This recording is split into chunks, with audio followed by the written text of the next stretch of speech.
What's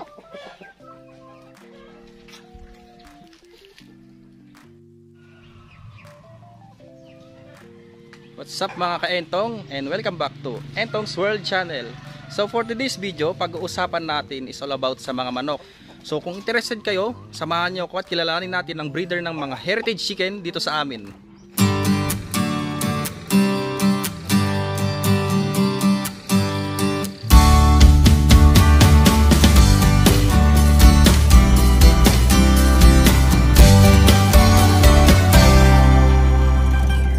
So andito po tayo ngayon sa Barangay Patalan, Paniqui, Tarlac at ikilalanin natin si Sir Roldan De Gracia at ang kanyang mga heritage chickens. Good morning, sir. Good morning. Ito kuya, anong mga breed ng manok ang meron ka dito? Unang-unang napapait ko po ngayon itong Black Australorp. Ito yung mga nag-uumpisa mga itlog ngayon. Itong Black Australorp na to, ito yung klase ng heritage chicken na dual purpose siya. Meat and egg production siya. So sa egg production niya, mga ilang itlog ang kanyang itlog sa isang taon? Actually, itong Black Australorp, ito yung merong record na pinakamaraming itlog na na-lay. Yung egg production niya umabot ng 364 eggs in 365 days. Dami ah. Oh, yun ang itong breed ng heritage chicken na to. Ito yung mahawak ng record ngayon. So pakita natin. Tingnan niyo itong mga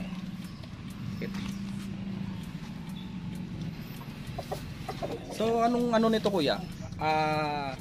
Sir Roldan, anong origin ng mga manok na ito? Ito from dun sa pangalan nila na Black Australorp, ibig sabihin Black Australian Orpington. Bali ang origin nito is sa Australia. Okay. Bali na develop nila o na produce nila itong ganitong manok sa Australia. So Black Australorp, Black Australian Orpington. So makikita mong quality yung mga BA mo. BA ang tawag kasi sa Black Australorp eh. Makikita mong BA kung yung shape ng katawan nila saka yung bilog ng katawan nila is parang Orpington din. Ano ibig sabihin ng Orpington? Yung mabibilog? Magbilog. Basta yun yung mga shape nila. Kumbaga para siyang Orpington na kulay black. At tignan niyo kung paano sila kumilos. Maliliksi yung mga yan. Pakita natin sa video yung ating mga Black Australorp. So itong mga to, Sir Roldan, mga ilang months na itong mga to? May years na ba itong... Wala pa. Nag-start pa lang mga itlog yung mga yan. Mga first batch pa lang yung mga egg nila ngayon na nakasalang sa incubator. Bali, kwento mga to? 6 to 7 months siguro. 6 mga ganun. Pero ang lalaki no? 6 to 7 months to. Comparison siya dun sa, i-compare natin dun sa mga normal na manok, like yung 45 days, maliliit sila. Ito sobrang lalaki. Kasi dual purpose nga sila eh. Kaya malalaki sila, saka yung bilog yung katawan, yung meat, para sa meat. Dahil pagka meat ang purpose mo, dapat malalaki, saka bilog ang mga broad breasted sila, malalaki yung breast nila. Saka at the same time masipag mga itlog. Kaya sabi ko, sila yung naglilay sila. In average siguro nasa 300 eggs a year. A year? More than 300? Kasi ang record nila 364 eh. Yun ang record nila. So sa diet nito, sir, anong mga pinapakain nyo? Yung mga breeder pellets, usually pagka mag-start ng mga itlog yung mga yan, basta nasa 5 months, 6 months na umpisa ng breeder pellets na pinapakain sa kanila. Kagaya niyan, yung ewan ko lang kung nang itlog na ngayon ito. Ito, meron siyang itlog, yung isa, meron bagong itlog. Ang egg nila, brown. Brown. Okay. Brown. Medyo hindi pa ganun kasi first time pa nilang mangitlog kaya Pagka yung medyo umabot na mga 1 year to, mga 8 to 1 year to, malalaking itlog pa to. Kaya pala medyo maliliit siya. Compare mo yung normal na itlog na nabibili sa palengke. Dahil first time nila. First time pa, pero Oo, lalaki yan. Lalaki rin. Pagka first time nilang mangitlog, usually ang manok kasi, pag first time mangitlog, medyo maliliit pa yan. Habang nagmamature sila, nagiging mas malalaking itlog. So sa presyo, sir, ano magkano ang presyo ng mga ganito sa Ang mga, market yun? ang mga heritage chicken kasi, sa BA, conforme sa quality yan eh. conforme sa Sa quality? quality eh. Ang mga ang mga BA kasi, iba-ibang klase na. May Italian, English. Yan. Ito Italian to eh. Magandang klase ito kasi Pero magkano mo ito nakuha dati, makikita sir? mo. Sisiw ko binili itong mga to. Sisiyo, nasa magkano, pwede bang humingi ng idea kung magkano yung Sisiw nasa 200. 180 to 200. Day old yun. day old pa lang? So ayun, yun ang presyo niya pag day old. So punta pa tayo dun sa kabilang kulungan. Rhode Island Red. Rhode Island Red, yung karaniwan nating naririnig sa mga Itong Rhode breeder. Island Red na to, hindi ordinary Rhode Island Red. Ito yung tinatawag na dark mahogany vintage sa Rhode Island Red. Vintage, mga vintage sa Rhode Island Red to. Makikita nyo mga dark na dark to mga to. Ano ulit tawag, sir?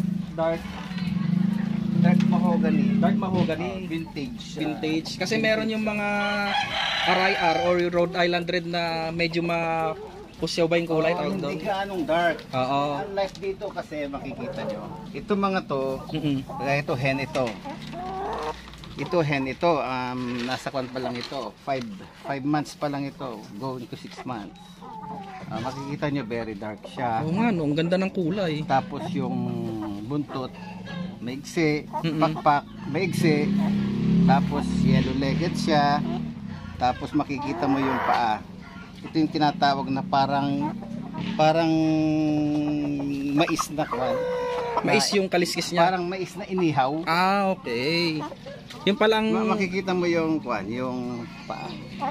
Yellow-legged na, meron siyang parang mais na inihaw. Yan.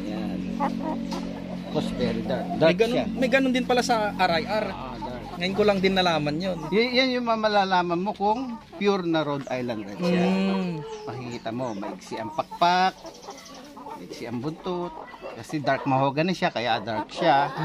Meron naman mga production type, hindi ganun dark. Yung production type, iba naman yun. So ito, sir, anong ano nito? For meat or for egg? Ganun din ito. Same lang din sa Same lang Black sa Astronot. BA ito. Egg and meat production sila. Dual purpose pa rin sila. So ito same age lang din nung BA nyo, kuya? Hindi. Mas bata ito mga to. Hindi pa nangingitlog ito mga to. Wala pa. Hindi pa nangingitlog ito mga to. Bata pa ito. Ang dami, no? So ano palang ano nito? Ang ratio ng kaksahin kung i-breed mo sila? Sa kon ko, 1:5 is okay na. 1:5. 1:5. 1:5. Pero buti Kaya din niya yun, naman kaya niya. Yung 5 hen, kaya ng isang pay. yan yung kak. Ito yung cat. Ito yung cat lang din. Dark, very dark din siya. Tingnan nyo dun sa Black Astrolorp. Itim yung dark, almost black na rin siya, di ba? Yung same din sa yellow feet and merong mais, parang inihaw na mais. Tapos dark siya. Maiksi ang buntot, maiksi ang paa, ang pakpak. Tapos ang mata, and then medyo red and orange black siya. Ibig sabihin pure Rhode Island Red siya, saka very dark. Yan, bata pa itong mga to. Ang laki ng katawan. Bata pa itong mga to. Kwan pa lang itong mga 5 months pa lang ito. 5 months, ang lalaki. 5 to 6 months pa lang.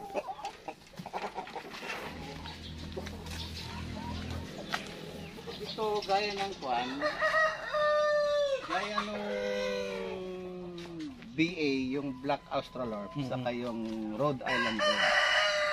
Dual purpose din itong mga to. Meat and egg production. Meat and egg production dito. Ito mga bata pa ito. Ganda ng kulay ah. Kaedad. Kakaiba. Kaedad din ng kwan nito. Kaedad din ng mga Rhode Island Red ito. Ano yung tawag dyan, sir? Ito naman, Barb Plymouth Rock. Ang tawag na BPR. Ang hirap i-pronounce no? BPR. Barb Plymouth Rock.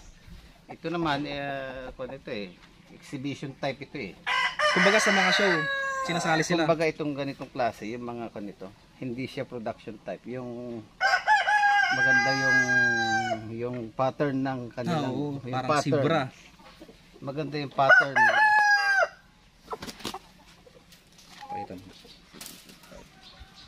Ito medyo ito. Mga ilang ano yan, sir? Mga ilan yung range nung kilograms nila or yung weight nila, body weight? Ito masa kung kuan kasi kung breeder kasi hindi mo dapat gaanong Papatabain. patatabain. Oo. Hindi naman siya pinalaki para ulamin I-breed mo siya Kaya I-breed. hindi mo gaanong patatabain. Bali, usually ang mga weight nito nasa 3 to 4 kilos pag fully grown sila. Pag malalaki na. Tapos di pa yun masyadong pinapataba. Mataba na yun. Mataba na yun. Mataba na yun. So magkano yung ganito sa market? Halos ka presyo ng kwanito ng halos ka presyo din ng BPR saka BA ng BA saka beef na saka Rhode Island Red. Hindi nagkakalayo. Saka conforme rin sa quality. Oo. Pero yung pag Conforme rin sa ganitong quality tapos ganyang kalalaki, nasa magkano na kaya yung presyo niya? Mga kwan din. Ganito sa Rhode Island Red. Ay sa BA. Hindi, pag yung malalaki na breeder age na, tapos depende. Mahal na siguro. Mahal na rin. Mahirap magpresyo Oo. Mahirap magpresyo. Yung kwan. RIR. RIR yan. Yung nakaunang-una. Pinakaunang kwan.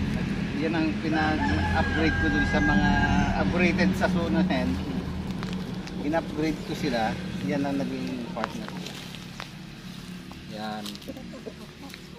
RIR. So yung katabi niya, sir, ayan yan ang ipakita natin dahil ang ganda ng kulay. Kakaiba. Yan yung tinatawag na Buff Orpington. Buff Orpington. Dito galing yung kwan. Yung BA, yung Black Australorp. So Orpington siya. kinross lang siya. Parang nag-experiment siguro sa Australia. Nag-produce sila ng black na Orpington. Ang lumabas Black Australorp. Black Australian Orpington. So, bali, pinapriming ko na itong mga to ngayon. So ito mga, kumbaga basal pa lang, mga pinakaunang Kung pa lang to, nasa 6 months itong mga to. 6 months. Oo, 6 months. Ngayon, parang nag-uumpisa na silang parang malapit na mangitlog, kaya pinapriming siya. Pinapriming. Pero kung mapapansin mo sa ano nila, parang maikli yung paa, tapos yung katawan. Ganyan talaga sila. yung body shape and structure nila. Gaganda. Malalaki yung katawan. So parang ano sila no, para rin silang pang show type. Magaganda yung tsura talaga nila. Bali ito na priming na ito. Sa priming pala bago mag-breed, unang-una dapat bacterial flushing muna. Bacterial flushing muna ng mga 3 to 5 days. So after that, ikukuha mo naman, papaliguan mo. Yung bacterial flushing mo, yun ba yung ano yung Mga antibacterial na pupurgahin? Hindi, iba yung purga. Okay. Yung mga nakatagong bakterya sa katawan, dapat mailabas nila bago tayo mag-breed, para yung mga eggs saka yung chicks na lalabas healthy. Quality. Healthy sila. Healthy and quality. Healthy sila. Saka yung mga egg production niya mas marami. After mong ma-bacterial flushing, dun naman papasok yung papaliguan mo. Para naman yung mga kuto-kuto nila, mga so yung mga common na pampaligo, mga washout ganun. yun, ano. Mga common. Paliguan mo sila. After mong mapaliguan, Susunod, ano naman, Deworming. deworming naman. Para the best talagang gawin pagka magbe-breed ka, dapat may primer mo sila. After ma-deworm mo sila, pwede mong turukan ng B-complex, injectable para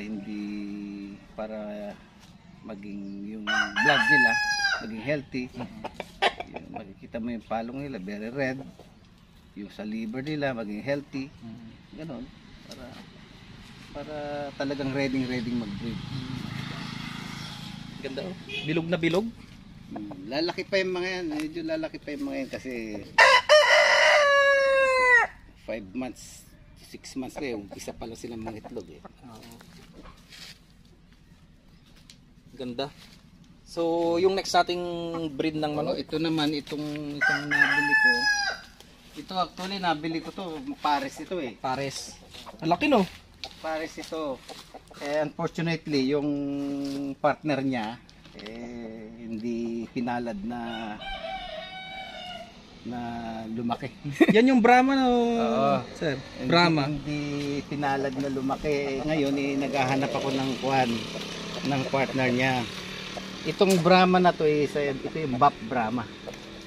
So may iba pang klase ng Brahma. Iba-iba. Ang May laki. mga light Brahma. Ang laki. Ang laki. Ito, First time ko makakita ng mga ganitong. hindi lalaki pa to. Hindi pa fully grown ito. Ang karakteristik niya, may mga balahibo rin sa paano. Pagka Brahma talaga may balbon mas mabalbo ng paa, mas quality. Mas quality. Yan yung nababalitaan kong sobrang mahal ng lahi ng manok eh. Ito mahal ito, nabili ko to. Mura ko pa nabili to. Ang nabili ko to sisiw, 1 day old siya, 1,000. 1,000. Pero sa ibang breeder, sobrang mahal niyan. Mahigit 1,000 pa siguro pag hindi ka pa sure kung mabubuhay mo. Kagaya nung partner niya na hen, malaki na, 2 months na yata nung biglang nagkasakit. Kaya ngayon ito, naghahanap siya ng partner.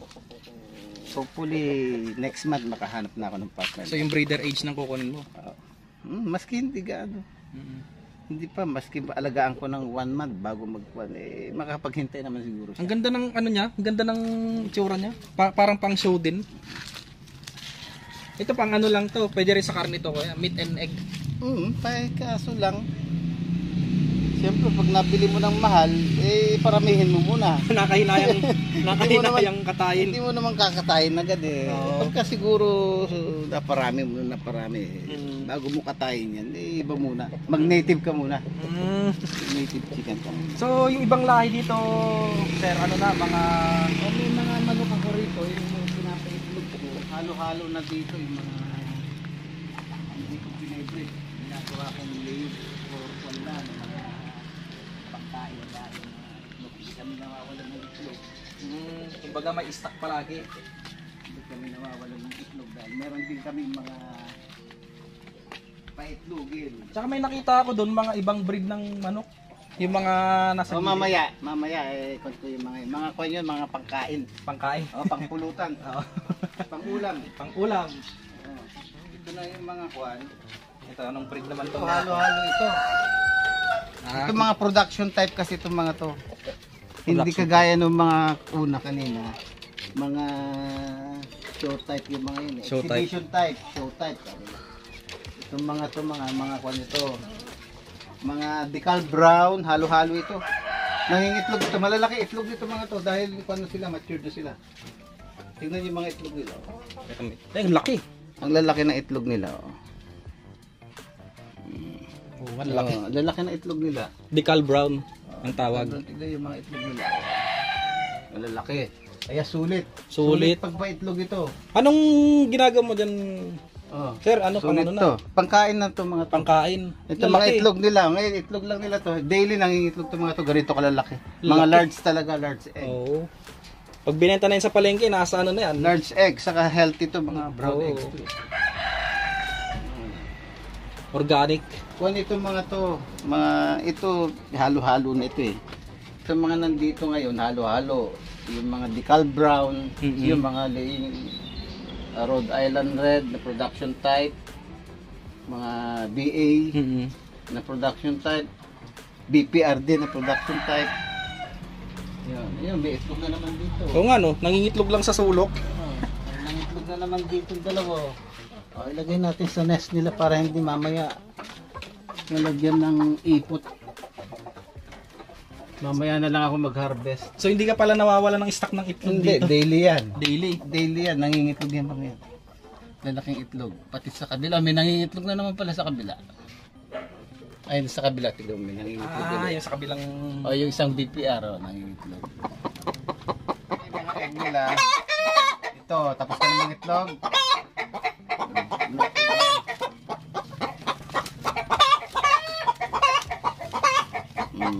Ayun. Yung katatapos ng itlog punong kuhan, isang BPR namin. Ito yung mga egg nila. Compare po natin yung itlog ng native na chicken. May native na chicken kami sa labas dito. Ito yung itlog naman ng decal brown ng mga heritage chicken. Yan ang comparison. Ito native, ito yung itlog ng mga heritage chicken. Ito native, yung mga itlog sa labas.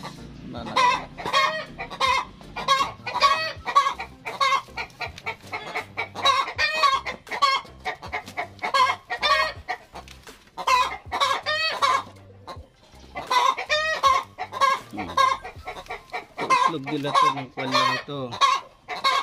Mula kahapon lang ito. Inang manok lang ito.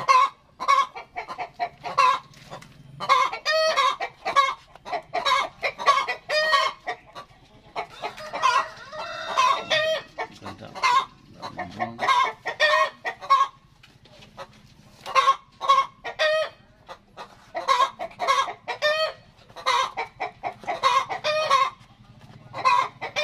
Iiwan ako ng itlog dito para meron silang kwan ilagay sa susundan. Tagdag na lang yan. Pag-harvest ako ng egg.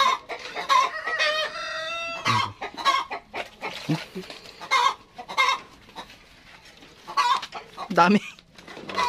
Itlog lang dito, malakahapon lang.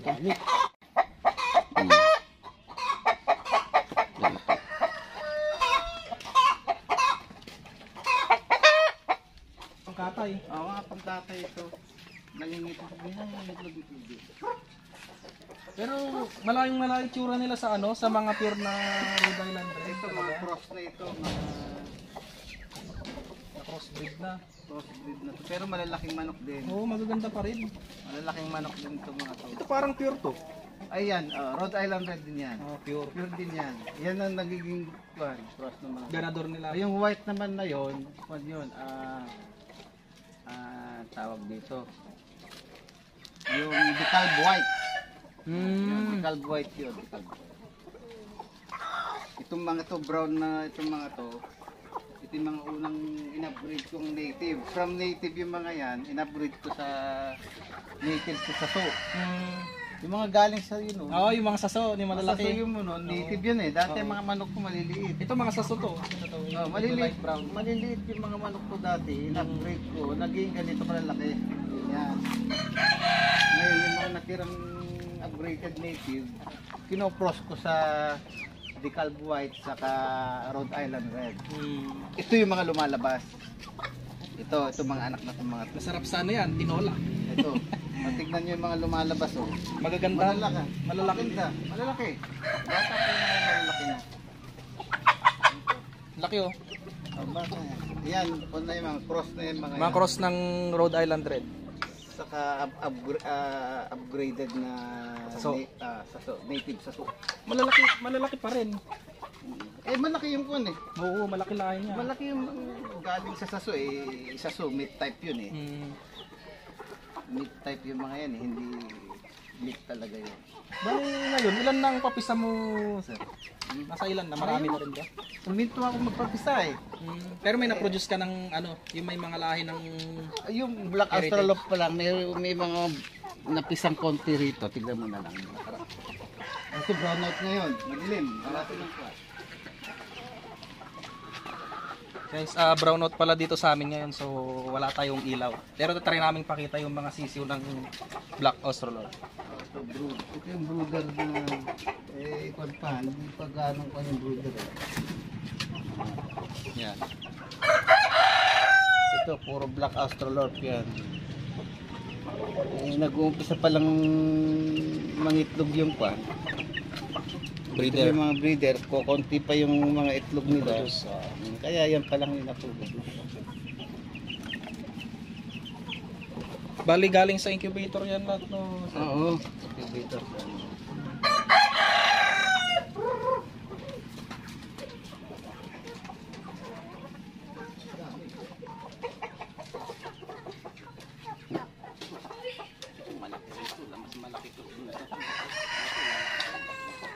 Bata pa.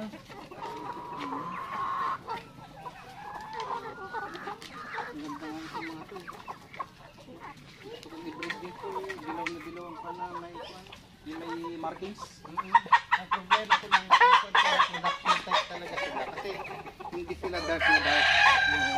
Oo. Iba yung nakatulong. Compare mo dun sa dark mahogany. Dark na dark. Yan, titignan natin yung comparison ng for production na RIR Ito versus dun cross sa na ito. Pero malaki kasi cross sa kwanto eh. Yung hen na ang mother nito upgraded na native saso. Native saso cross na parang upgraded native. Doon saso. Tapos ngayon ang father naman niya Rhode Island Red. Kaya mayroon siyang features ng Rhode Island Red. Pero malaki. Malaki talaga sila. Bata pa to. Yung paa niya, tignan mo, nag-mais din, Oo, ilaw. Pero ang pakpak medyo lumaki na. Saka ang buntot, medyo mahaba na. Saka ang kulay, hindi na ka-dark, kasing dark nitong hindi na kasing dark ng mga pure na dark mahogany. Ganda. Ito, malapit sa rin mga itlog to.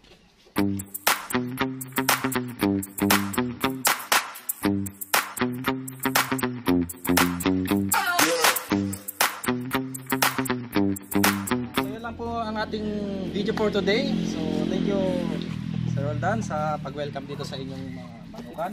So sa mga hindi pa po nakasubscribe sa aking YouTube channel, please subscribe to Entong's World channel. See you on my next vlog guys, and God bless po.